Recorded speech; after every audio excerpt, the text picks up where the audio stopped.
Halo semuanya, balik lagi nih sama kita ya Bra ya. Yes, bener banget. Welcome back guys di Tika Season 3 episode yang ketiga. Benar, dan kali ini kita ditemenin sama dua guest nih Bray. Kayak dua guys ini tuh super banget gitu ya Ci. Kayak alumni Tiara Kasih gitu Iya, ya kan. mereka dari alumni Tiara Kasih ya. Berarti kalian udah pasti punya bayangan lah ya kita bahas apa. Banget. Kita bakal bahas high education nih, tentang masa-masa kuliah. Yang bentar lagi kita bakal rasain ya Bra ya. Iya, jadi kita ingin ngajak kalian untuk prepare dulu nih. Kita dengan ngobrol-ngobrol bareng langsung dengan alumni kita. Okay, so 1, 2, 3, roll the intro. Hi everyone, I'm your host Brittany, And I'm your host Brian. Welcome to TCAS, where you can more learn about TCASN, exchanging stories and opinion from different perspectives. So keep your knowledge updated through our chill convo. Produced by Section 2 every month.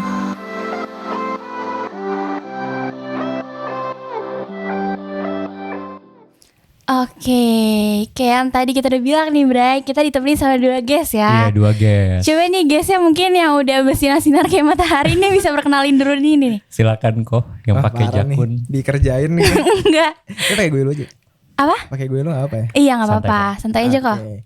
Iya, kenalin semuanya. Nama aku Richard. Aku juga, ya benar alumni Tiara Kasih. Dan sekarang aku lagi kuliah di Fakultas Hukum Universitas Indonesia. Sekarang masuk semester 6. Wih, kelihatan bisa dilihat ya dari makaranya gitu ini kan. kayak matahari gitu cerah banget di depan kita. Oke, dan selain dari Korigun nih ya, aku panggil Korigun aja ya. Iya. Nah, ada juga satu guest lagi kita nih guys yang lagi ada di luar negeri nih. Mungkin bisa perkenalin diri dulu nih. Oke, halo Brittany, halo Brian, halo Richard. Halo. Kenalin, nama aku Glenn. Aku alumni Tiara Kasih juga pastinya. Dan kebetulan aku sama Richard sama-sama alumni IPS ya. Jadi kita sekelas juga alumni IPS. Dan sekarang aku lagi menempuh pendidikan di Hubungan Internasional Universitas Padjadjaran, Bandung. Tapi kebetulan sekarang aku sedang menerima beasiswa dari Kemendikbud untuk berkuliah selama 1 semester di Taiwan. Wih, berarti kakaknya lagi di Taiwan ya, Bra ya. Hebat. Aku Oke. jadi seneng ini ya. Dua alumni nih dari IPS gitu. Aku jadi Dari bangga. IPS, iya juga. Kamu jangan gitu dong, kesannya IPA nggak ada gitu. Pasti ada lah yang Pasti ada. Nah tadi kan kalau Korigun dari Fakultas Hukum ya. Iya. Kalau misalnya Ko Glenn dari Hubungan Internasional ya. Nah kita mau langsung nanya aja nih. Kita kan masih masa-masa SMA kan ya kok. Nah gimana sih caranya Koko tuh kayak persiapin dari SMA ke kuliahnya gitu kok? Koko nggak nervous gitu? Aku dulu. Iya mungkin Korigun dulu deh. Oke. Iya. Kalau persiapannya pastinya panjang ya.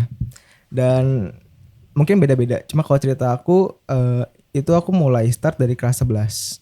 Dari kelas 11. Iya, kelas 11. Jadi kelas 10 emang lebih ke ya udah explore aja kan. Kita nikmatin masa-masa SMA. Terus kelas 11 udah semester 2. Semester 2 berarti aku sekarang ya. Iya. Oh ya. Pas banget. Nah, di situ udah mulai untuk mencari tahu sih. Karena kondisinya juga waktu itu kakakku juga udah masuk duluan di UI. Di UI. Di UI juga. Jadi dia juga mengencourage lah. Kalau misalkan startnya better dari kelas 11 semester 2, jadi nggak telat. Ya udah deh di situ aku mencari bimbingan tambahan karena aku rasa untuk masuk ke perguruan tinggi negeri itu butuh effort lebih. Ya, jadi singkatnya persiapannya itu dimulai dari semester 2 kelas 11 dan sampai akhir pokoknya dari mulai start itu sampai selesai lulus. Sampai selesai. Masih terus berjuang. Berarti Koko ini ya kayak les intern gitu ya? Apa sih intern itu? Bahkan sampai kita kalau nggak salah nanti bisa dibenerin nih sama Glenn. Bahkan kalau misalnya udah kita perpisahan pun masih proses tahapan belajar. Buset. Wih, gila. Kayaknya anak-anak ambis kayak kamu nih Bray. Anak-anak ambis ya nih. Salah banget. Iya. Tapi enjoy lah ya kok. Semua Iya. terbayar lah ya sekarang ya. Enjoy. Kalau Ko Glenn gimana nih? Oke, mungkin kalau aku tahapnya agak beda dari Richard ya. Kalau aku baru mulai persiapan itu di kelas 12 semester 2 bahkan. Jadi semester 1 tuh lebih ke belajar mandiri. Kelas berapa kok? Sorry.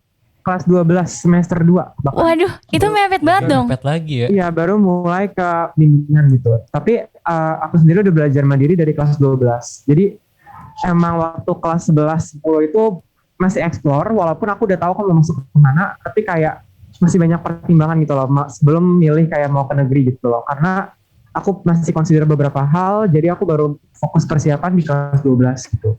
Tapi benar kata Richard, kita kayak bahkan sampai udah ke UN gitu ya, orang-orang udah kayak libur itu masih ada sampai UN. Agustus. Ya kita masih ada UN BTW.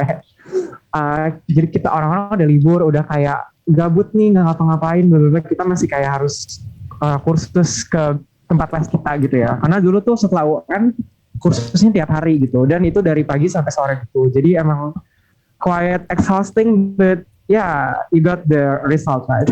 Wow. Gitu. Jadi tahapnya gitu sih paling kalau aku. Oke, dari yang aku lihat nih koko di sini tuh semuanya tuh sangat peduli gitu ya dengan nilai. Bukan peduli, kayak ambis dari pagi sampai iya, malam bener, loh, Bray. Iya dulu. Sama Korigu juga gitu ya? Waduh, takutnya menggiring opini. Mungkin Glenn yang bisa menjawab, aku gimana. Gak apa-apa. Berarti dari pagi sampai malam gitu, kayak everyday gitu, di repeat terus gitu, belajar gitu kok, kayak Iya. les. Kalau waktu itu emang, tapi nggak dari awal ya. Jadi kelas 11 masih normal, seminggu sekali ya guys kalau nggak salah. Cuma emang dekat-dekat mendekati ujiannya intensif itu tiap hari, intens kita Hari. dari Buset. pagi sampai sore, bahkan masih lanjut lagi habis sore tuh pulang bisa bareng kelompok sama teman lagi. Sama aku Glenn juga. Enggak, kebetulan aku sama teman les aku. Oh, Kita beda cabang BTW tempat lesnya, jadi nggak bareng gitu. dari cabang, tapi sama-sama ambis. Weh, kayaknya bisa nih minta bimbingan sama koko-kokonya ya. Ya mohon bimbingannya koko. Iya. Oke, ngomong-ngomongin persiapan koko nih. Kalau Glenn tadi kan kayak mulai dari kelas 12 semester 2 kan. Itu berarti mepet banget kan. Dan itu kayak detik-detik itu koko juga baru tahu ya mau masuk jurusan mana dan universitas mana ya? Sebenarnya nggak juga. Lebih tepatnya mau kemananya. Kalau jurusannya aku udah tahu dari SMP. Kalau aku mau ke situ Wah. gitu. Jauh banget ya. Tapi ini namanya mental state orang yang harus milih something big. Pasti kalian bakal, aku jamin sebagai kalian anak SMA, sekalipun kalian udah tahu dari lama, kayak aku misal dari SMP, dari kapan, itu menurut aku nanti menjelang kalian kepilih, mau milih, kalian pasti bakal bingung lagi. Bingung. Aku aja dari sana juga bingung sih, jujur kok. Jujur kita semua, aku Ya. yakin pasti lagi di state yang lagi galau banget gitu kayak mikirin. Cara kayak gimana sih koko-koko ini tuh kayak menentuin, oh ini jurusan yang bakal gue pilih gitu. Dari sekian banyak pilihan yang bikin bingung dan bikin ragu daripada takut salah pilih, gimana caranya koko make sure kalau oke deh gue ambil ini. Dan apa di sekarang ini banyak banget ya Ci, kayak informasi bilang kayak, oh ini bagus, sampai kadang kita juga bingung gitu kayak yang mana sih sebenarnya yang terbaik buat kita gitu kan. Gimana nih caranya kok? Aku atau Oke. Korigu dulu deh, coba. Oke, boleh. Oke. Iya, kalau aku sih aku setuju semua jurusan itu bagus. Dan balik lagi ke kita, kita nyiapin strateginya gimana, karena realistis aja, realitanya adalah nggak semua yang kita mau bisa kita dapat kan. Tuh.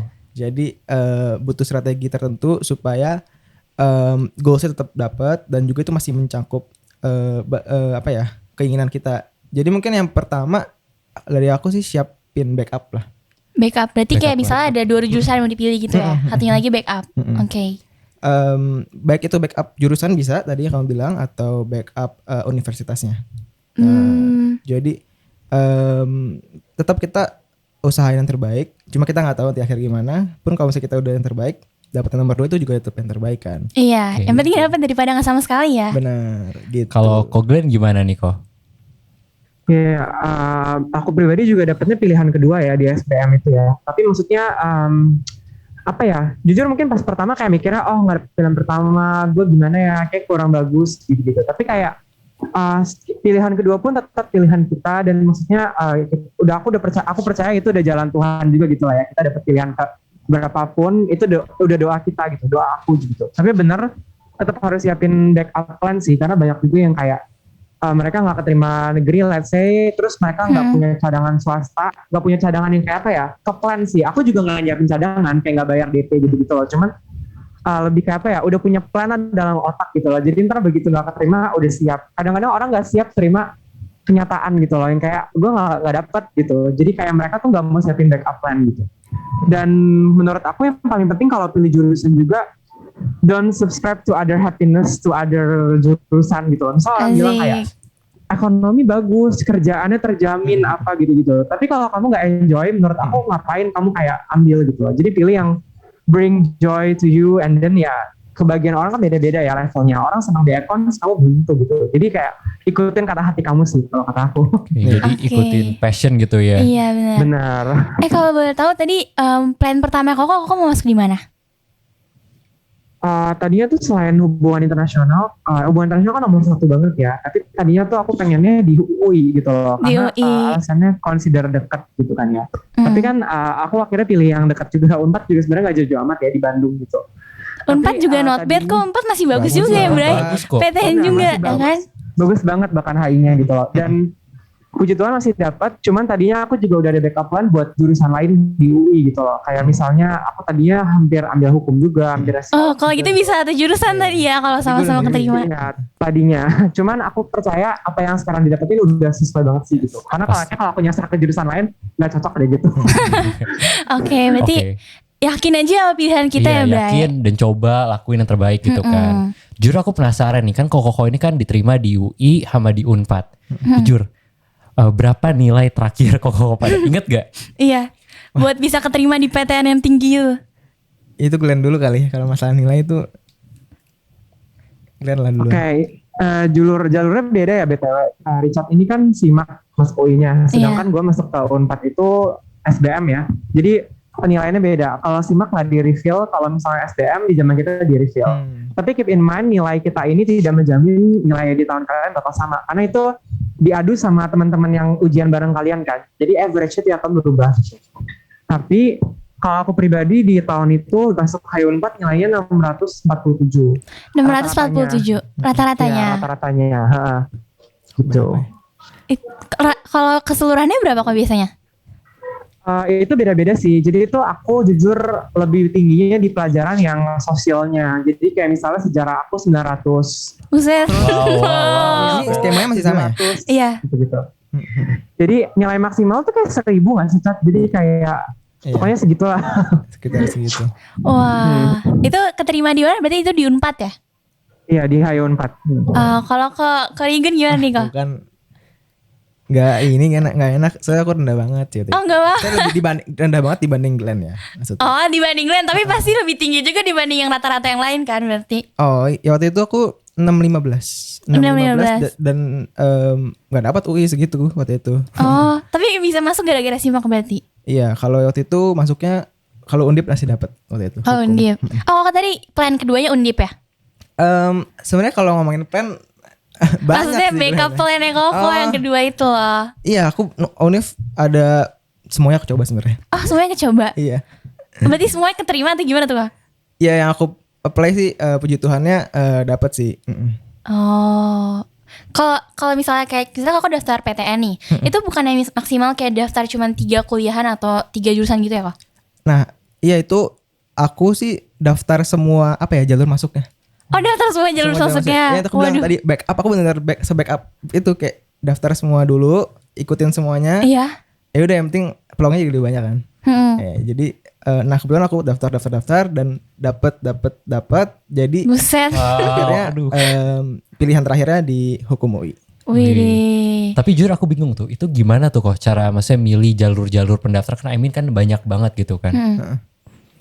Iya, sebenarnya untuk info-infonya sekarang sih mungkin banyak di Instagram ya. Kayak waktu mungkin kalau aku sama Glenn biasa terpusat nunggu infonya dari LTMPT ya kalau nggak salah. LTMPT itu apa? Lembaga apa ya Glenn mungkin? Itu website gitu ya? Iya, itu yang mengurusnya seingat aku ya. Itu Jadi lembaga dari pemerintahnya langsung gitu guys. Jadi mereka yang kayak ngurusin ujian yang tingkat nasionalnya gitu loh. Bukan yang tingkat kampus sih. Berarti seleksinya juga nasional dong, kayak banyak banget gitu kan kok? iya harusnya banyak ya. Oh, keren juga sih Bro ya. Nah, ngomong-ngomongin kayak Koko misalnya udah ketemu nih jurusannya, udah nemuin juga kuliahnya. Persiapan juga tadi kayak everyday gitu ya, Everyday. tiap hari. Bener. Wah, aku sih kayaknya nggak sanggup deh. Tapi disclaimer dulu, nggak tiap hari tuh nggak tiap hari belajar terus loh. Tapi melebihi dari batas orang normal biasa belajar kan? Oh, ya Ini kayaknya merendah untuk dihina deh. beneran. Pasti dia abis banget nih. mungkin Glenn juga tahu kalau aku nggak yang tiap hari belajar kayak ya makan banyakan mainnya gak sih?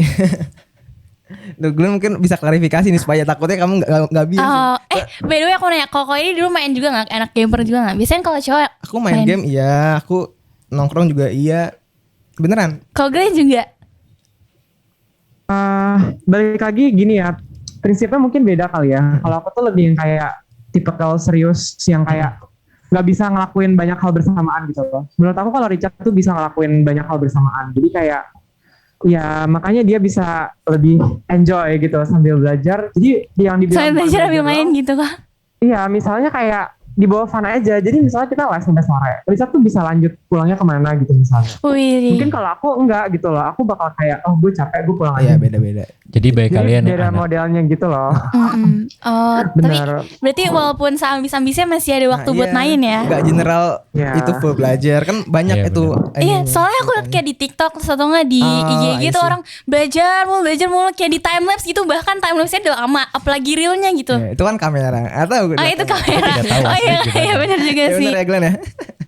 Cuman artinya bagi kita anak nongkrong, anak yang suka itu main maksud game aku. masih ada kesempatan Saya sebenarnya nggak gitu kan. general kalau yang masuk mungkin negeri ya itu harus yang tiap hari belajar.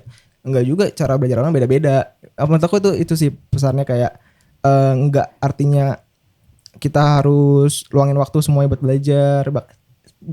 Hidup biasa aja. Hidup biasa aja. Chill Cuman gitu tertekan kan. dikit ya gitu. Ya tertekan dikit bener. Cuma jangan sampai yang orang ada mindset kayak harus mati-matian. Saya Iya karena sih. ujungnya kan kita nggak tahu ujian tuh hasilnya gimana kan. Iya benar. Gitu sih. Nggak menjamin lah intinya. Oke. Dan balik lagi kan semuanya hasilnya apa tuh semua di luar kendali kita kan sebenarnya.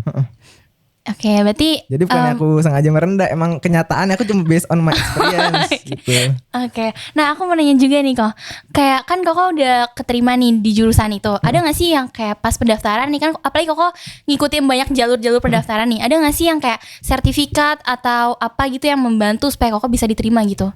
Nambahin apa sih Indeks sedikit, prestasi iya, gitu ya kan Ci. Oh iya, sorry banget nih kata. Soalnya beneran aku nggak. Korigun by the way, Korigun ketua OSIS kan? Oh Mantan iya, ketua OSIS ketua kan? OSIS. Udah gak mungkin gak Enggak, sih? ketua OSIS aja. Nggak ada lomba kayak Glenn OSN ya. Oh, kalau Glenn pernah menang OSN Aku juga? nggak ada. Aku bener-bener talk itu doang dan aku juga lupa itu. Mungkin nih Glenn bisa ingat aku apakah itu digunakan atau enggak. Cuma nggak ada yang menunjang Iya. sertifikat gitu. Bener. Pas pendaftaran Koko ada masukin sertifikat Kalau gitu nggak? kalau SBMPTN ya, Iya. seingat aku pure ujian ya, dan yang lain juga pure ujian menurut Iya. aku. Aku lupa. Kalau yang aku mau nambahin ya mungkin kalau ini meluruskan aja ya. Oh, Nanti SNMPTN. sertifikat kayak gitu cuman diterima di SNMPTN di jalur undangan. Dan Aku bahkan nggak fun dapat fact, undangan. Ya, Kalau Glenn dapat undangan nggak? Aku nggak. aku dapat, tapi maksudnya bahkan dengan ada sertifikat OSN pun nggak menjamin gitu loh. Tapi mau nanya dong, kalau Glenn menang OSN apa nih? Dan juara berapa kok? Iya, Aku belum sampai juara banget sih. Aku masih tingkat DKI Jakarta top 50. masih belum meningkat. By the way kita sekarang anak-anak SMA ini juga lagi pada KSN nih kok. Iya lagi persiapan kok. Iya. Mungkin kok bisa kasih tips-tips Aku dulu geografi sih guys. biografi. Geografi. Oh, geografi. Jadi tipsnya apa ya? Sama sih, maksudnya apa ya? Take it as experience aja gitu loh. Karena kan OSN dapat kenalan pertama, terus kedua kamu dapat kayak insight-insight baru lah dari teman-teman sekolah lain gitu. Nggak tahu ya, kalau dulu kan aku pelatihannya offline. Kalau sekarang udah offline belum? Kita Ini online. ada satu-satu. Privilege online. cabut kelas ya. Dulu sampai 10 hari. Nah, gimana nggak iri Lama. kita yang di sekolah? Latihannya 10 hari soalnya di luar. Jakarta Timur ya kalau nggak salah. Oh. Ya, tapi balik lagi ya, maksudnya intinya aku tuh baru top 50. Jadi maksudnya setelah aku Baru dengar top teman-teman aku, iya, tapi setelah aku dengar teman-teman aku yang masuk HI Unpad juga atau teman-teman aku yang di jurusan lain, itu banyak testimoni yang kayak dia dapat udah juara 2 gitu misalnya di tingkat provinsi, di tingkat nasional. Tapi nggak dapat tuh SNMPTN, padahal kan OSN udah ngejamin nggak sih harusnya gitu. Tapi Iya. kadang-kadang itu juga nggak bisa dijadiin patokan gitu loh. Kalau kamu bakal keterima gitu. Coba aja Kayak lah. nggak kalau ada, iya coba aja. Tapi nggak ada 100% Iya. guarantee gitu loh. Kalau Bukan kamu jaminan, keterima bener. aja. Bukan jaminan. Oh, Gitu. jadi nggak bisa jadi jaminan ya. Tapi kalau misalnya ningkatin sedikit change bisa nggak tuh? By system sih itu semua. Iya, by system. By system jadi kita nggak ada yang bisa Nggak ada yang bisa. Toh tadi ceritanya Kalau dia aja yang- nggak dapet. Oh, iya sih. Iya, kalau yang tes gitu mah lebih nggak dilihat lagi sih malah. Karena kan yang pure dari tes Pure aja. nilai. Oh berarti emang harus hasil tesnya kayak Iya, bagus bener. aja ya. Kayak kalau aku misal aku bener. masukin sertifikat vaksin mungkin. Tidak ada yang lain. Udah tiga sekarang. Udah Oh 3 iya bener loh. Ada 3 bisa sangat berprestasi gitu. Bisa, Oke, bisa. berarti kalau misalnya kayak sertifikat gitu, soalnya banyak banget orang tua sekarang atau anak sekarang, weh lu tuh ikut lomba ini nambahin sertifikat, ikut ini buat dapat sertifikat segala macam tuh berguna banget buat lu di masa depan. So aku bingung kalau misalnya nanti kuliah itu nggak menjamin, itu tuh buat apa sertifikatnya dikumpulin sampai Iya. kayak bertumpuk-tumpuk gitu? Oke, sertifikat ya sebenarnya basically cuma ya kertas aja kan. Yang Iya lebih itu kan kayak tanda hasil apa ini doang simbol. Cuma yang lebih concernnya adalah ya berarti lu mampu, lu ada kemampuan apa ada buktinya lu diakui. Oh, Gitu. iya. Jadi bukan masalah kuantiti banyak-banyakan sertifikat sampai numpuk. Cuma dengan lu dapat berarti lu udah menguasai skill itu. Mungkin lebih ke situnya. Jadi kenapa cara apa ya? Kita mungkin ambil pesannya adalah berarti emang harus perbanyak skill lagi. Lebih fokus ke skill ya bukan ke sertifikat. Sertifikatnya. Bisa apa ya? Dari Print mana sendiri juga iya. bisa. Sendiri bisa ya. Sekarang banyak apa webinar juga bisa kan ada sertifikat tinggal di print. Oh. Jadi lebih ke ikut webinar itu ilmunya dapat atau enggak itu yang nanti kamu coba lebih mungkin dalam ke arah nambah insight gitu Iya. ya. nambah ilmunya. insight. heeh. Berarti salah ya kalau orang suruh lu ikut ini biar dapat sertifikat ini, lu ikut Menurut ini. aku sih Itu penting agak, loh. salah ya kalau menurut aku gitu. Oke. Tapi kalau ada ya bagus gitu kan. Gitu. Oke, sama ada orang kayak yang pernah ngomong kayak masuk PTN tuh kayak hoki-hokian gitu gak sih kok? Soalnya tadi kayak bilang tadi juara 2 aja, juara 2 setingkat provinsi ya kalau Glenn ya, itu nggak keterima gitu. Terus apa lagi ya? Nggak keterima SBM tadi kan? Terus apa OSN aja juga nggak apa sih nggak menuntut menjamin pasti gitu iya. kan, iya. Kalau lu bakal masuk Ini gitu. pertanyaan dari tahun ke tahun sih. Iya, Maksudnya itu terus- pernyataan juga yang ada Oh, statement kayak gitu kan. Ya siapa yang bisa jawab ya? Nggak tahu by system semua. Nggak ada yang menjamin gitu. Ya benar, nggak ada yang bisa kayak bilang 100% oh ini hoki, 100% ini pinter gitu loh. Maksudnya kita nggak bisa generalisir. Emang ada yang bener-bener pinter banget, emang ada yang bisa dibilang hoki juga gitu. Emang rezekinya dia gitu kan, we never know gitu loh. Dan menurut aku ini based on jurusan dan univnya juga sih. Misalnya kamu ngincer FK, dapat FK di univ-univ yang lain, PTN sama PTN menurut aku masih benar. keren gitu loh. Setuju. Jadi kayak nggak harus yang kayak ada orang yang cuma lihat kampusnya gitu loh. Even though dia jurusannya nggak I don't say like ada jurusan, tapi kita bicara secara umum aja ya. Pasti ada jurusan yang lebih prestisius, ada yang less prestisius gitu loh. Dan kita nggak bisa deny fakta itu gitu loh. Dan ada orang yang kayak cuma lihat kampusnya. Oh yang penting gue masih masuk di sini. Even though jurusannya melenceng jauh dari yang dia mau, dari jurusan dia di sekolah atau dari goals dia. Yang penting kampusnya gitu kan. Jadi kayak itu balik lagi tujuan kalian tuh sebenarnya apa? Pengen kampusnya banget atau pengen jurusannya banget sih gitu loh. Kalau aku pribadi pengen jurusannya banget gitu loh. Jadi kayak latihan ya aku milih tetap di Hal 4, gak coba yang kayak aduh harus ulang lagi dia di UI tahun depan atau enggak. Karena aku ngerasa aku udah dapet jurusan yang aku mau kok. Walaupun aku gak dapet di univ yang aku awalnya mau gitu loh. Gitu. Oke. Kayaknya berarti- menarik sih ya kayak mau jurusan atau kampus mau iya gitu kampusnya kan. iya. Kira aku nambahin dikit aja ya. Ya scene bigger picture aku selalu ngomong gitu kayak nggak artinya masuk PTN itu artinya pintar. Ada juga yang mungkin tadi ya faktor luck ya kan. Dan pun juga yang masuk swasta juga pasti ada yang pintar dan mereka ya banyak lah kakak kelas kita ya di Tiara Kasih apalagi nih aku ini salut banget deh beberapa teman-teman Kita kayak juga salut sih, ini kan Kita salut kakak sih. kelas kita juga ini, nih. Cimarvel, Ciferen, Cihalim itu walaupun swasta tapi sekarang Glenn mungkin bisa menjelaskan lah. Panutan banget deh gitu. Jadi nggak terbatas sih. Maksudnya seeing bigger picture aja gitu. Oke, berarti ternyata masuk PTN juga kayak nggak gitu menjamin juga ya. Jadi kita kayak nggak perlu Ya, harus kejar gitu. mati-matian harus ini nih yang gue dapet gitu. Ternyata swasta juga not bad lah ya, Bray. Swasta not bad. Bagus lah. Nah, ngomong-ngomongin tadi nih sertifikat berarti nggak menjamin. Terus luck juga nggak bisa dipastiin, ngomongnya nggak ada yang tahu lah ya. Nah, kalau misalnya beasiswa nih, gimana sih? Oh, terutama kalau Glenn ya. Kalau Glenn tadi katanya ada scholarship ya buat ke Taiwan 1 tahun ya berarti. Nah, kira-kira gimana sih Koko tahu ada program ini? Terus kayak gimana cara Koko bisa dapet beasiswanya lagi gitu? Dan sampai di Taiwan pun Koko perlu penyesuaian aja gak kalau gitu sama bahasa. So aku denger kan ada beberapa temanku kayak bilang, oh ntar kalau misalnya lu keluar negeri lu harus ngulang setahun gitu untuk belajar bahasa dan segala lain gitu. Oke, ini pertanyaan sejuta umat ya, Diana. Soalnya semua orang jujur kepo sih Kil, apalagi sama SMA kayak kita ya. Oke, jadi kalau di kampus itu informasi beasiswa banyak banget sebenarnya, banyak banget. Karena kalau di Unpad sendiri ya, itu kita punya semacam international office yang udah well established. Jadi international office-nya ini udah punya kayak list beasiswa apa aja yang tersedia buat kita. Beserta persyaratannya gitu loh. Nah, gimana caranya aku bisa sampai tahu beasiswa ini at first? Itu tuh pertama kali aku tahu dari grup angkatan. Jadi kalau di kita itu kan kayak ada grup angkatan. Kalian juga pasti di sekolah ada grup angkatan gak sih? Ada. Nah, ya. Nah, kuncinya tuh menurut aku sering-sering aja dicek grup angkatan gitu loh. Kayak masa ada info apa, kalian baca aja gitu. Supaya tahu kayak relate buat kalian gitu. Nah, ini tuh sebenarnya sayang banget karena banyak orang, teman-teman aku di grup yang di angkatannya sama, mereka tuh nggak aware ada program ini gitu loh. Jadi saat ada yang sounding program ini, mereka kayak nggak baca gitu loh. Dan setelah orang-orang pada keterima, baru mereka kayak kaget, kok ada program kayak gitu, kok bisa dapat gitu-gitu. Jadi itu pertama kurang baca sih menurut aku dari grup angkatan.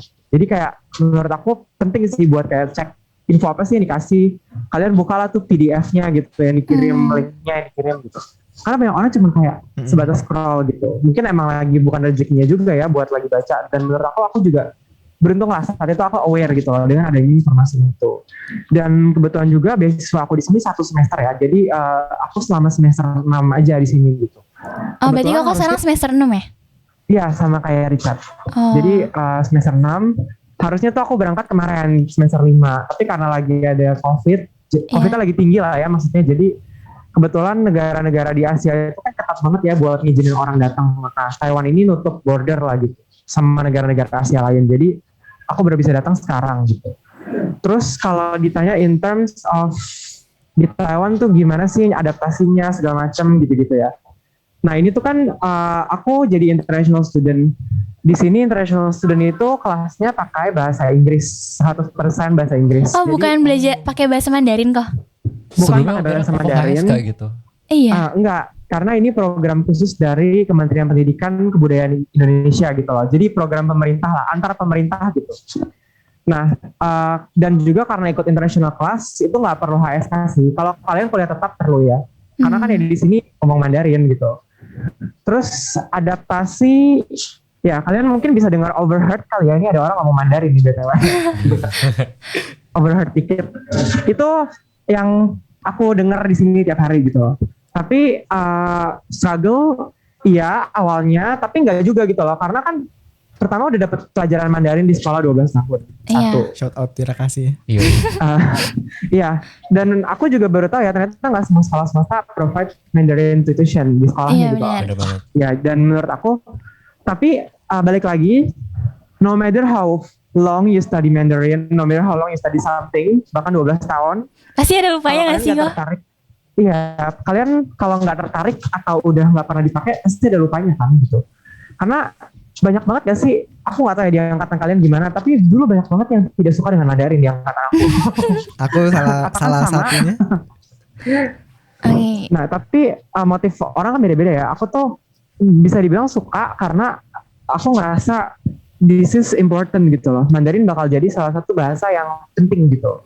Berarti kok dulu emang ada ikut HSK gitu gak sih kok? Gak sampai ikut HSK, tapi kalau di sekolah aku interesting lah kalau pelajaran Mandarin karena menurut aku kayak it's good for me gitu. Dan menurut aku it works sih. Maksudnya di sini at least I can hear what they say gitu loh. Walaupun mereka ngomongnya cepet banget gitu loh. Tapi aku ngerti yang basicnya gitu loh. Kayak mau beli makan, mau kayak pergi kemana, kayak ngasih jalan gitu-gitu. Jadi aku tahu cara ngomongnya gitu loh. Jadi menurut aku aku juga belum jago-jago banget, baru bare minimum aja. Paling gak aku bisa komunikasi sama orang lokal dikit-dikit. Jadi buat struggle bahasa nggak sampai yang parah banget sih. Dan kalau ditanya kultur, oh ya boleh. Apa tadi? Sorry, dari apa? Aku mau nanya sebelum aku lanjut lagi nih. Iya, kalau dari pelajarannya kan kalau di Taiwan nih, buku pelajaran bukan dalam bahasa Chinese gitu kok? Enggak sih, yang pakai bahasa Mandarin tuh cuman modul ininya ya, modul bahasa Mandarin. Karena aku ambil kelas Mandarin juga kan. Itu doang yang pakai bahasa Mandarin. Oh, aku kirain buku pelajaran itu Mandarin semua gitu, ntar matematikanya bahasa Mandarin gitu. Berubah semua angkanya. Kalau S1 beneran di sini dari awal itu kayak gitu. Oh ya, Tapi kalau boleh tahu Koko berapa exchange, lama tuh di sana? Jadi ini kan bulan Maret ya sekarang ya. Aku kemarin pergi Februari tanggal 18. Terus karantina 3 minggu. Di sini Wow. karantina 3 minggu. Berarti 2 baru minggu banget plus ya di sana 7. ya? Baru keluar deh, seminggu. baru keluar kandang. Ya. Jadi masih kalap lihat-lihat gitu. Mbak dunia. Iya, aku lihat juga di story kalau kalian tuh lagi story lagi jalan-jalan ke sini beli ini Iya, beli happy itu. banget ya. Kita di sini Lagi jalan-jalan nih guys. Sekalian pulang kuliah kan. Jadi kan kampus ini di pusat kota ya. Jadi aku pulang kuliah juga kalau mau beli makan banyak tempat yang dekat-dekat gitu loh. Jadi bagus-bagus gitu. Ada GoFood Terus- ke sana? Ada GoFood? Ada. Tapi ada. di sini pakainya Food Panda. Sama Oh, Uber Eats. tanda. Beda ya, soalnya Kung Fu Panda dari sana. Namanya lucu ya. Iya. Iya, Food Panda sama Uber Eats. Dan kebetulan aku di sini sampai bulan Juni aja sih. Jadi bentar lagi pulang juga dalam 3 bulan. 3 bulan Berarti 20 hari. Puas-puasin deh. iya. Kalau tadi kan Koko bilang berarti Koko dari program pemerintah kan. Nah, itu berarti dikasih dorm. Nah, dorm ini kemarin Koko bilang dormnya itu rame-rame kan bareng-bareng. Nah, satu dorm itu kan Koko berarti orang gak kenal semua kan kok. Apalagi terus disuruh tinggal bareng nih. Kayak satu rumah lah anggapannya. Itu gimana sih cara Koko kayak kenalan diri, apalagi Koko dari luar kan. Terus cara Koko kayak adaptasi sama merekanya gitu kok. Oke, jadi di sini tuh surprisingly nggak surprising sih. Cuma kayak di sini komunitas Indonesia banyak banget, bener-bener sebanyak itu. Kayak kalau kalian lihat statistik foreigner terbanyak di Taiwan itu orang Indonesia, to be honest. Jadi banyak banget. Hampir 500.000 orang Indonesia ada di sini. Wih. Wow.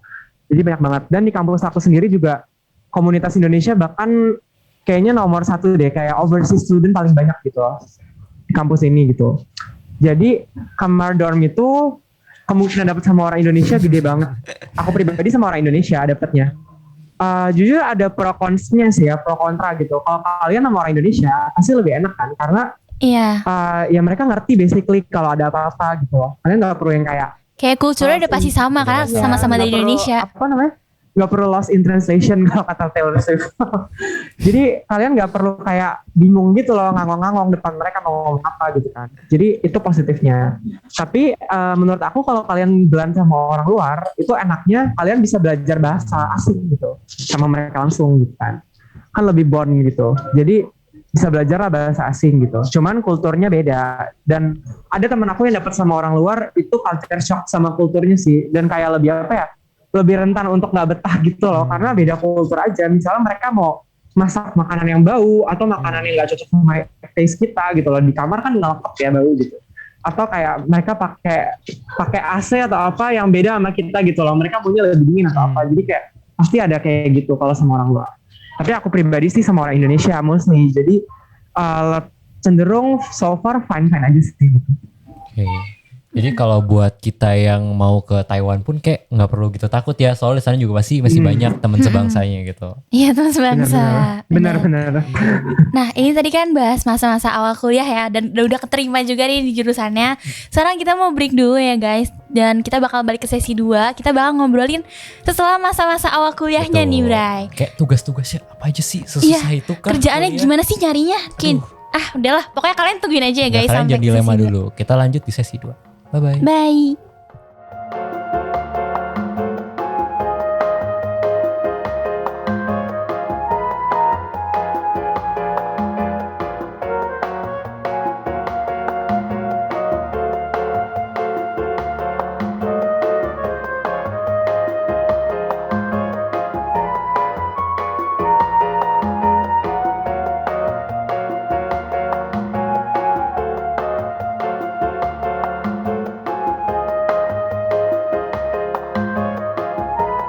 Oke, halo semuanya. Hai. Udah balik lagi nih ke sesi 2 ya Bray ya. Bener banget. Kita mau lanjutin conversation yang tadi nih tentang bahas awal-awal masuk kuliah nih ya. Tuh.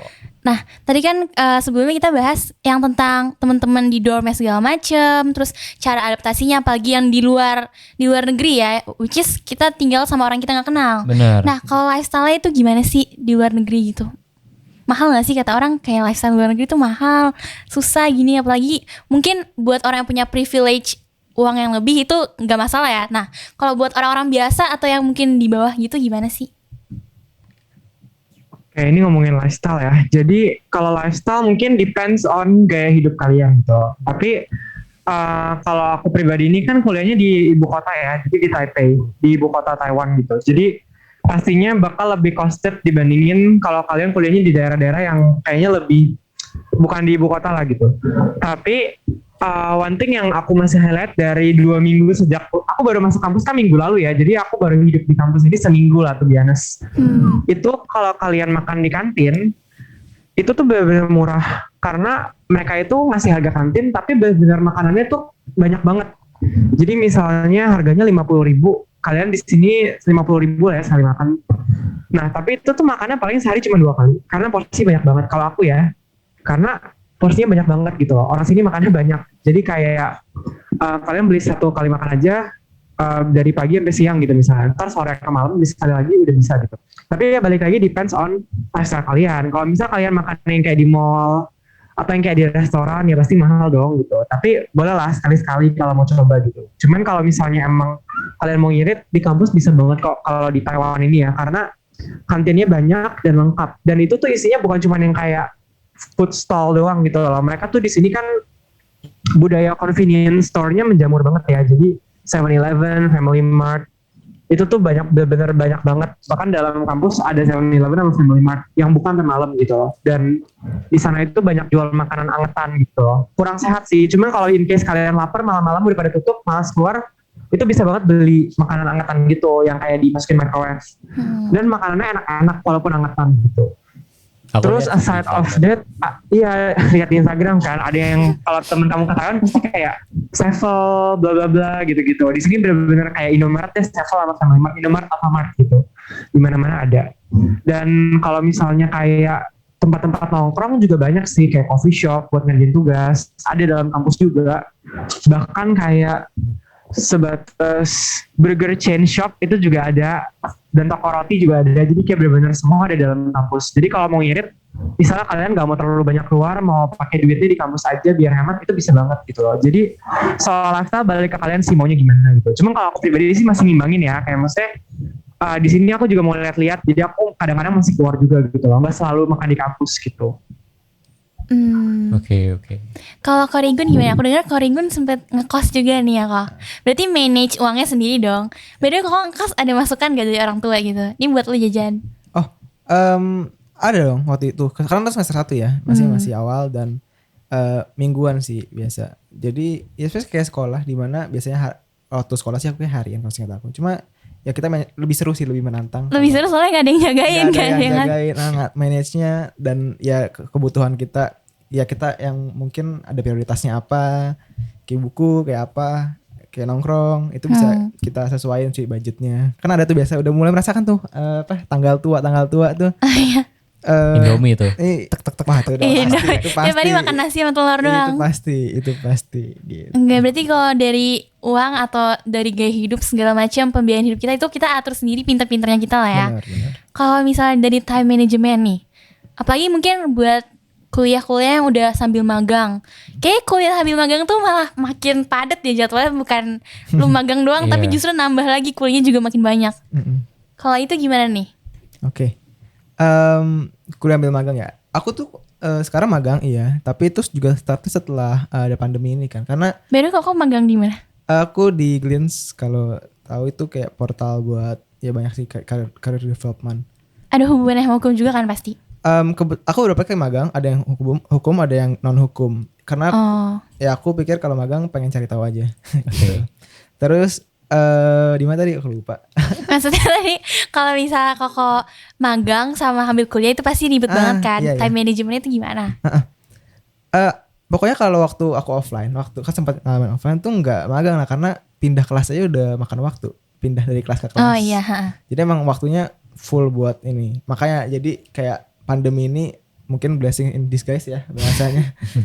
Gimana fleksibel banget di rumah. Nah jadi banyak sebenarnya dipikir-pikir waktunya banyak juga kita ya, secara 24 jam sehari, dan mungkin kita aktifnya di berapa belas jamnya kan.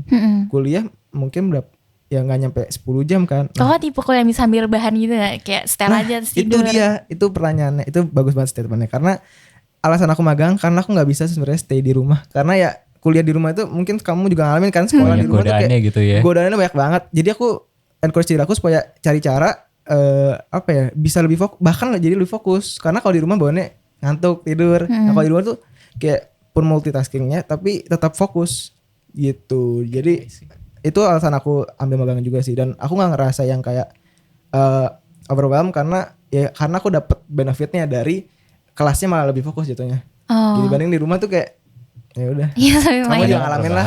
Nggak perlu aku jelasin lagi kan. Iya benar-benar. Gitu. By the way, Koko tahu info magang dari mana? Dari kampus Merdeka kan? Atau dari mana? Kebetulan aku magang udah sebelum ada program Kampus Merdeka. Cuma itu salah satu, sekarang itu infonya bagus banget. Sebenarnya banyak sih info magang itu, dan ya mungkin apa ya bahasanya sekarang ya, hustle culture ya mungkin kalau. Iya. Sekarang magang tuh double, magang triple ya, Cat. iya udah banyak apa ya? Infonya tuh udah banyak banget diakses, baik itu dari website portal mereka atau dari Instagram atau dari mana gitu Tapi sih. biasanya setiap kampus tuh memfasilitasi info-info magang gak sih? Atau kita yang harus cari sendiri gitu? Kalau kampus iya, dia ada ininya sendiri, apa, office-nya yang ngurusin buat pekerjaan pun juga magang gitu. Oh jadi kita tinggal datang aja gitu kok. Nih Dia kasih saya info. mau magang gitu ya. Kasih info. Kayaknya nggak gitu deh, Bray. Tetap ada beberapa yang harus lewat kampus, kayak butuh surat penyurat kampus gitu. Ada juga yang mungkin di luar kampus, kayak aku beberapa juga di luar kampus gitu. Jadi nggak perlu sampai birokrasi gitu. Oke. Jadi emang banyak sih jalur masuknya kalau misalnya mau intern tuh. Jadi selalu ada kesempatan gitu ya Ci. Benar. Nah, kalau Ko Glenn gimana nih Ko? Kira-kira ada nggak nih temennya atau mungkin yang magangnya di Taiwan gitu kan? Kalau magang sih kebanyakan lokal ya, tapi kan aku di HI. Kebetulan teman aku ada yang magang di luar negeri, biasanya di KBRI, Kedutaan Besar Republik Indonesia gitu. Nah, kalau di Taiwan kan kebetulan nggak ada KBRI ya, karena kalian tahu lah ada masalah politik. Jadi kalau di Taiwan nggak ada di KBRI. Tapi kalau teman aku sendiri sekarang lagi ada yang magang di KBRI itu di Sarajevo di Bosnia sama di Kenya di Nairobi. Wih, jauh-jauh ya itu. Iya, itu apply-nya masuknya ke lininya ini sih, kalau aku nggak salah ya, masuknya sama-sama kampus Merdeka. Aku sendiri kan juga kesini kampus Merdeka kan. Baru tahu. Jadi program aku ini tuh kampus Merdeka arahnya gitu. Aku daftar salah satu program kampus Merdeka, cuman yang pertukaran pelajar. Nah teman aku tuh banyak yang milihnya magang gitu. Nah kalau aku pilihnya pertukaran pelajar gitu. Oh I see. Oh berarti pertukaran pajak ini bisa dimasukin ke skripsi juga gitu? Bisa masukin ke nilai kita. Jadi dikonversi namanya. Jadi kan kita nggak belajar di kampus kita di Indonesia, kita belajar di sini. Tapi nanti nilai kita bisa ditransfer. Normalnya kalau kamu pertukaran pelajar sebelum kampus Merdeka, itu tuh kamu lulusnya mundur karena dia nggak bisa masukin nilai kamu ke dalam GPA Indonesia gitu loh. Tapi sekarang berkat kampus Merdeka kita bisa pertukaran pelajar dan nilainya masuk GPA kita gitu. Oh, abis ini berarti kok harus cari kerjaan juga gitu nggak sih buat magang segala macam? Iya, plan aku pulang dari sini magang Merdeka juga sih. Caranya semoga aja dapat. Manusia merdeka.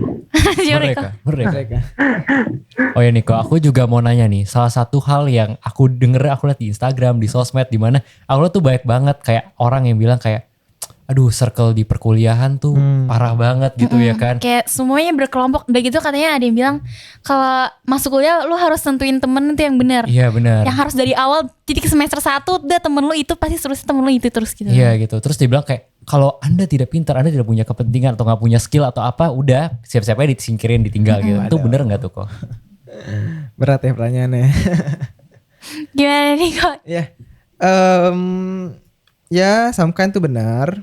Karena ya sebenarnya dari sekolah pun kalau bisa emang udah milih teman ya it's a good thing sih, karena itu menunjang juga kan circle ya, teman dekat lah mungkin kamu juga punya kan. Ya untuk di kuliah sendiri jelas kalau pengalaman aku ya beda di Tiara Kasih dengan di UI. Bedanya apa nih ya?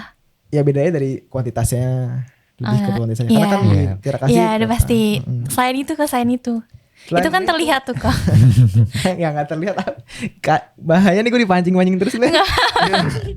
Maksudnya selain yang gak terlihat gitu kok. Terpojok nih Richard. Iya, apa namanya, pasti beda banget karena dari ya latar belakangnya, dari apanya semuanya ketemu yang baru kan. Nah di situ memang butuh penyesuaian hal kecil dari cara kita ngobrol, dari jokes, dari segala itu emang bener. Menyesuaikan, dan ya kita harus paham situasi lah intinya. Benar. Teman-teman kita itu gimana backgroundnya gitu. Beda karena apa ya? Mungkin aku bisa bilang di Tiara Kasih kan yang itu banyak kan yang mungkin sama ya. Pasti dalam artian kayak ya kita rumahan di sini. Iya, rumahnya di sini. gitu Terus kan. Tinggalnya di sana. apalagi Iya. kalau ketemu makan di mana ketemu itu kan. Nah kalau di UI kan siap nggak kenal sama sekali. Iya, dan Hmm. luas banget gitu Iya. ya. Kenalan, proses kenalan itu juga sebenarnya menurut aku itu butuh skill sih. Dimana Iya. apa namanya, setuju kalau di kuliah itu tadi statementnya bisa nggak apa ya, harus survive intinya. Iya. Itu emang benar harus intinya bagi kita sih menjadi orang yang disenangi juga lah intinya. Maksudnya kayak Iya. sorry banget nih bahasanya, kayak kalau misalnya emang lo misalkan ngeselin nanti bakal kelihatan kayak misalkan akhirnya mungkin Dikecilin gitu iya, ya. itu Iya, mungkin bener. dari SMA juga Iya, ada ada. kan. Sudah udah ada sih. Iya. Cuma balik lagi mungkin bedanya adalah ini benar-benar Kelihatan gitu. terjun ke lingkungan yang kita nggak tahu backgroundnya gitu loh, kita nggak tahu bahkan Iya. kita baru kenal ternyata dia Oh. gimana gitu. Jadi Hmm. beda tapi nggak ada sisi samanya gitu loh, paham nggak? Paham. Iya. Jadi ya Aman. Tapi kan di sini amatin pertanyaan aja. memang wah aku merasa terjebak nih, susah banget pertanyaannya nih. Mungkin Glenn bisa nih melengkapi. Aku tambahin ya. Jujur ini pertanyaannya harus dijawab dengan sangat hati-hati karena Enggak apa-apa, emang teman-teman kamu bakal tersinggung nih. Jadi maksud lu gue gitu.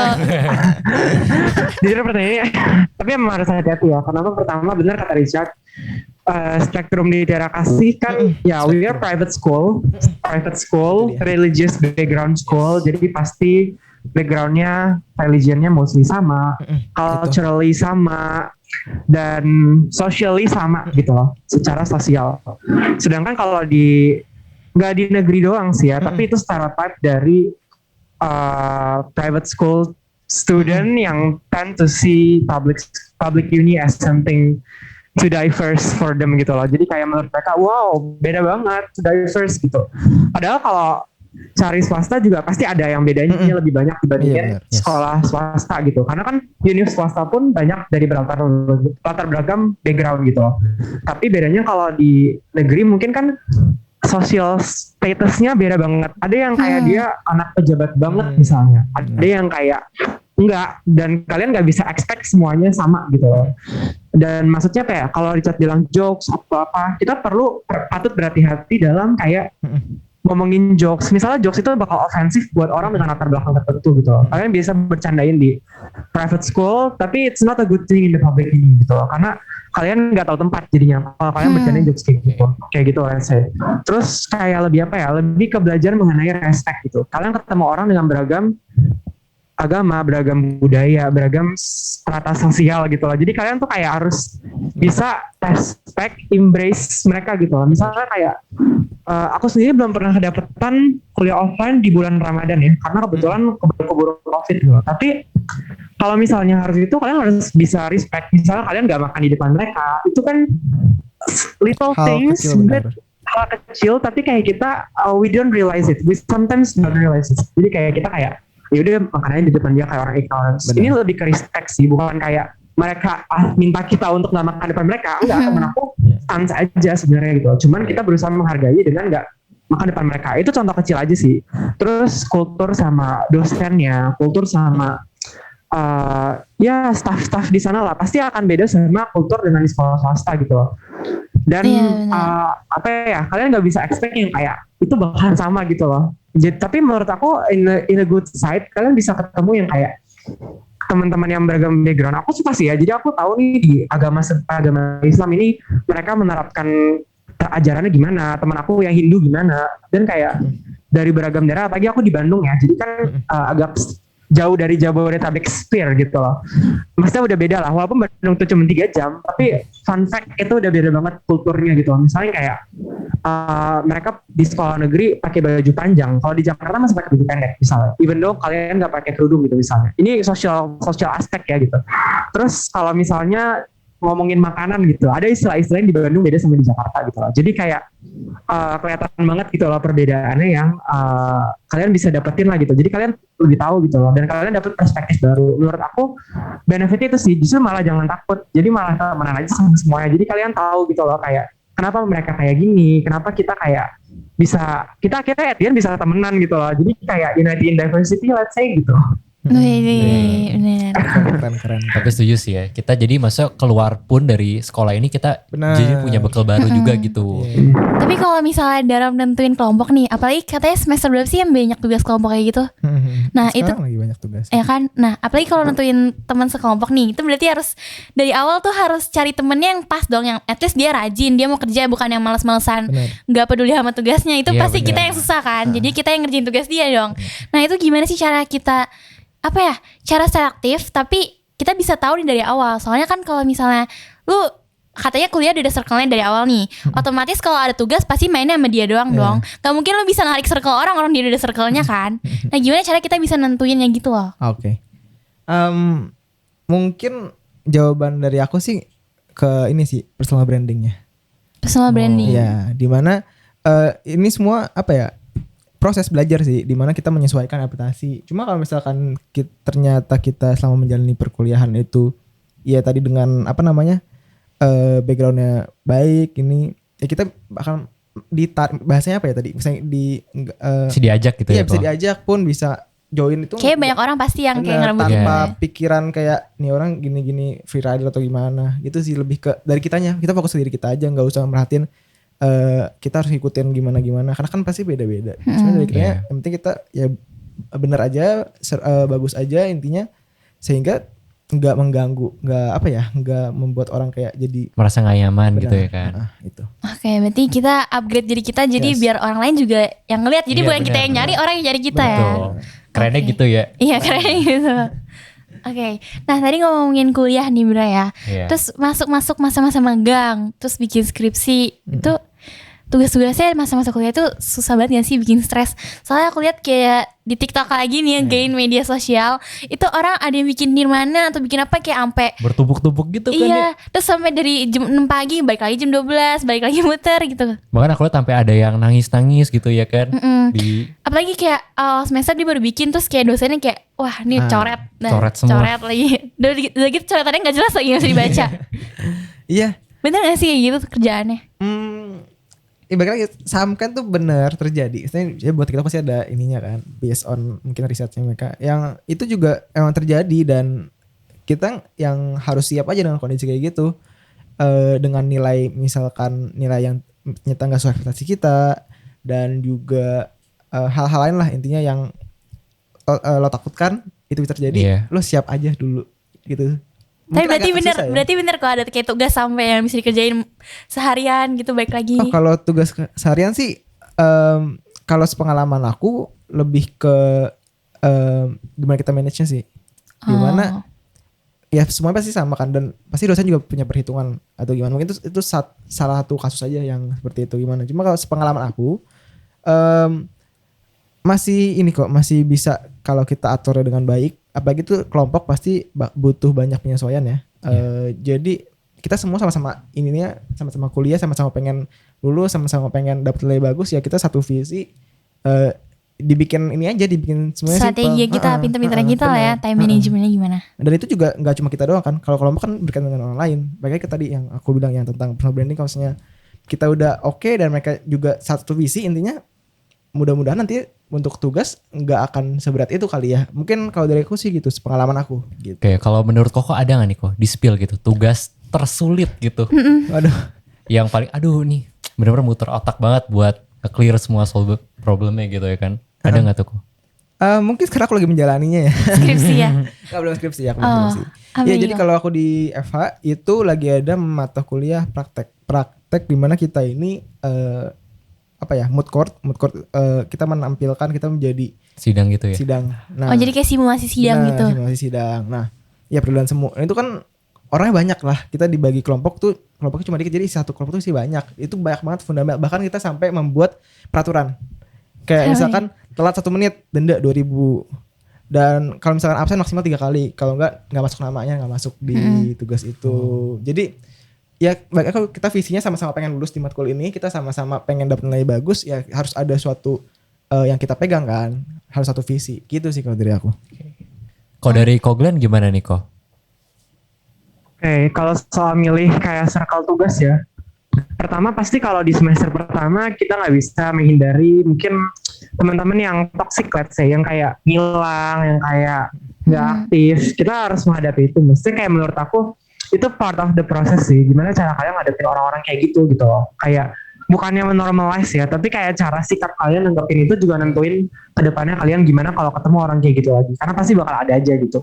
Jadi aku pribadi sih pernah punya pengalaman buruk ya ketemu sama orang yang kayak gitu loh. Tapi ya udah, habis itu kita kan bisa cari. Dan puji Tuhan, aku dapat yang cocok lah sekarang gitu. Maksudnya kayak lebih open up aja. Ntar ketemu kok pasti orang-orang cocok dan personal branding balik lagi. Kalau kerjaan kalian bagus, pasti teman-teman kalian kayak bakal nyari kalian gitu loh. Kayak sama Glenn aja misalnya, karena kerjanya bagus, mendingan sama dia gitu. Jadi kadang-kadang kalian malah nggak perlu nyari sendiri, dicari orang gitu loh. Kayak kalian direkrut buat masuk kelompoknya gitu. Jadi kayak percaya aja kalau emang kerjaan kalian bagus, pasti bakal dipilih kok gitu. Terus kalau misalnya hardest assignment I ever done, itu bikin paper ilmiah yang kayak buat nggak tesis juga sih, cuman kayak academic paper lah gitu, yang kayak 5.000 kata apa 8.000 kata dan individuals gitu. Itu kayak disuruh ngapain itu tuh? Kayak itu nulis 8.000 kata research soal suatu topik gitu loh. Karena kan kalau HI itu kebanyakan kita analisis mengenai isu internasional gitu loh, pakai teori yang ada gitu. Nah kebetulan aku disuruh bikin paper kayak gitu loh waktu itu. Jadi kayak itu menurut aku paling susah sih, karena papernya itu ada temanya gitu waktu itu. Jadi aku emang sering bikin paper, tapi yang kali ini ada temanya, dan temanya itu susah menurut aku gitu. Jadi kayak struggling di situ. Soalnya pasti nggak boleh kopas juga ya, harus research sendiri, pakai kata-kata sendiri kan. Iya, dan nggak boleh kayak dari website gitu ya guys. Jadi kalian harus pakai sumber kredibel kayak jurnal, buku. Jadi kayak itu bikin susah. Misal kalian Google nih, kalian Google kayak siapa penemu ini, tapi kalian tuh kayak nemunya dari Wikipedia atau dari website, itu tuh nggak boleh gitu loh secara akademis. Jadi kalian harus cari citasi yang benar-benar valid dari buku, dari jurnal yang nyebutin kalau dia nemuin itu, dan caranya gimana, dan pemikiran dia gimana gitu. Nggak bisa sembarangan kayak di Wikipedia ada, ambil aja gitu, nggak boleh. Soalnya gitu. kita SMA kayak gitu kok, kayak saya tanya, yang kopas saya udah. Bener, itu salah satu bedanya juga dari sekolah dan kuliah. Signifikan. Benar. Jadi kalau kuliah tuh benar-benar harus kredibel. Harus bisa dipertanggungjawabkan jawabannya. Kayak kita lihat dari Ko Glenn ini agak pusing ya, semangat buat Ko Glenn. Semangat Glenn. Oke, nah ngomongin tugas-tugas kuliah, mungkin balik lagi ke kerjaan nih. Apa sih bedanya kerjaan sama kuliah? Kayak pendaftarannya gimana? Yang pasti mekanismenya udah beda. Cuman yang kayak ngebedain tuh kan SMA sama kuliah udah pasti ada bedanya. Nah kuliah sama kerjaan tuh bedanya apa sih? Mungkin work culture gitu ya Ci. Iya, kalau pengalaman aku juga lebih ke magang ya. Aku mungkin kalau kerja untuk full time itu masih belum, karena ya belum lulus juga kan. Itu dari flow awalnya mungkin ya mereka akan open hiring, terus apa yang dibutuhkan kayak CV, kayak cover letter itu yang kita siapin. Kenapa kita mau magang? Apa yang mau kita dapetin, apa dan sebagainya. Dan ya udah, kalau misalnya kita interview dan lolos jadi magang, itu akan sepengalaman aku, kita tetap akan dibantu sih, diajarin. Dibantu. Jadi nggak yang dijeburin gitu loh. Gitu kalau magang ya, kalau sepengalaman aku gitu. Jadi emang sama-sama proses belajar. Jadi kalau bedanya kuliah sama kerja, sama-sama belajar, mungkin bedanya ya satu praktikal, satu mungkin lebih teori akademis, gitu ya. Itu sih. Oke.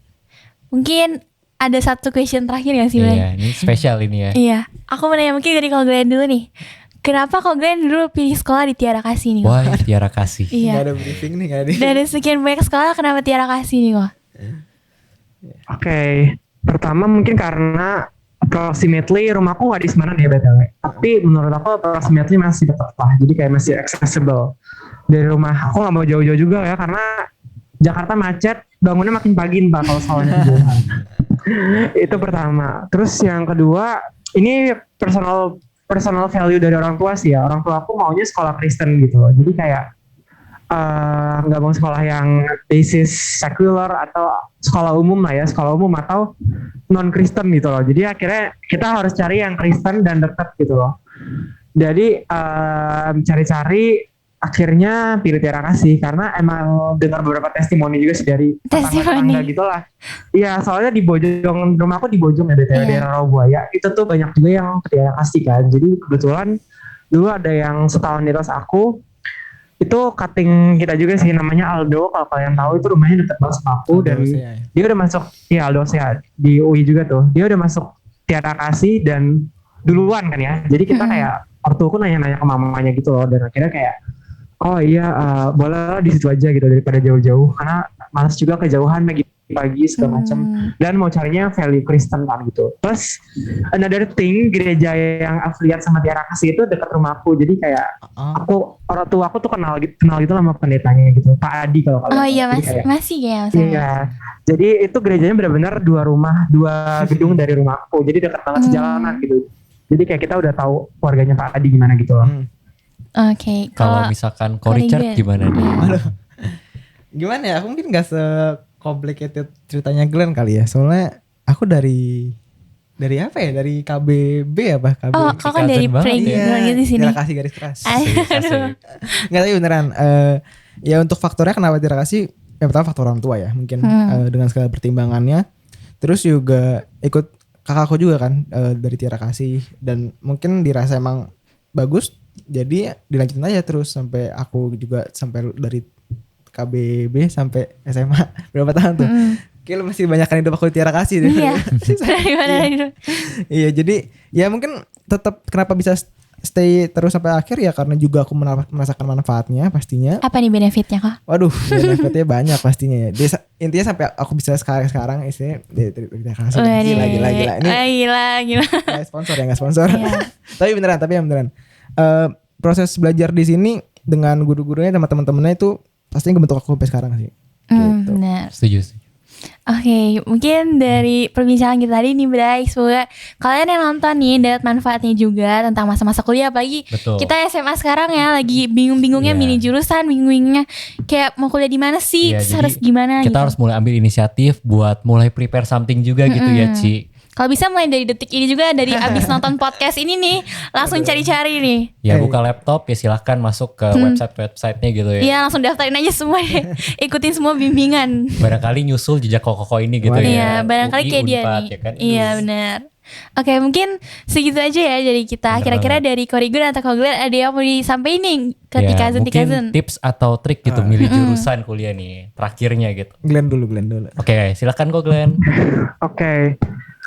Buat adik-adik ya teman-teman di Tiara Kasih, mungkin yang masih galau mau PTN atau enggak, mau PTS di mana, maksudnya dimanapun kalian, percaya aja itu pilihan yang terbaik buat kalian. Pastiin gak ikut-ikutan. Dan kalaupun mau pilih PTN jangan takut, karena kayak itu buat kalian belajar banyak secara cultural, secara sosial, secara background, anything. Jadi kalau mau pilih PTN jangan takut, coba aja, kalian pasti bakal dapet temen kok. Gitu. Kalau dari Korigun nih? Oke. Mungkin nambahin aja. Kayak dari kita cerita kayak serem-serem banget ya. Iya. Tugasnya gimana. Tapi kok gak serem, kok kayaknya cerah gitu loh. Ya kok bahagia gitu bajunya ya. Bajunya cerah banget tuh, jadi kayak udah seneng banget. Iya sebenarnya balik lagi sih kalau di mana perjalanannya masih panjang kan. Jadi bahkan kondisinya mungkin ketolak dari PTN atau di mana itu bukan akhir dari segalanya, masih banyak tempat lain gitu. Itu satu. Terus juga nikmatin pastinya masa-masa SMA buat adik-adik di sini. Katanya masa-masa SMA masa-masa paling menyenangkan. Wah, itu somehow benar sih. Ya. Ya, terus juga mungkin last but not least ya, menurut aku tetap berdoa sih. Untuk berdoa. Buat tentuin ya. Jadi ya kita mah cuma jalanin aja kan, tetap yang di atas kan. Gitu. Oke, mungkin segitu aja Bra ya buat episode 3 kita kali ini. Bye-bye. See you in the next episode. Thank you. So, that's all from us. Don't forget to check out our podcast on YouTube, Spotify, Apple Podcasts. And follow our Instagram for more updates. Be encouraged during your day and always be a blessing. Well, see you in the next episode. Bye-bye. Bye.